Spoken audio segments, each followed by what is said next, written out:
बिस्मिल्लाहिर्रहमानिर्रहीम। अस्सलाम वालेकुम। आप देख रहे हैं न्यूज़ होम टीवी। खबर शामिल करते हैं अपने नुमाइंदा से। जी हमें अपडेट कीजिएगा।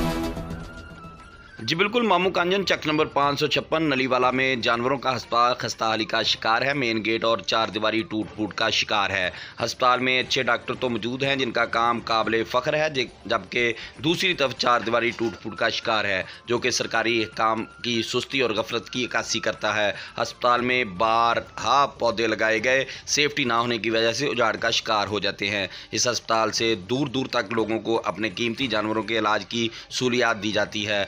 इलाका की आवाम से अपील है कि इसकी मरम्मत का काम जल्द से जल्द किया जाए ताकि लोग पूरी तरह फ़ायदा हासिल करें। कैमरामैन टीम के साथ Wasim Sajjad, news home TV.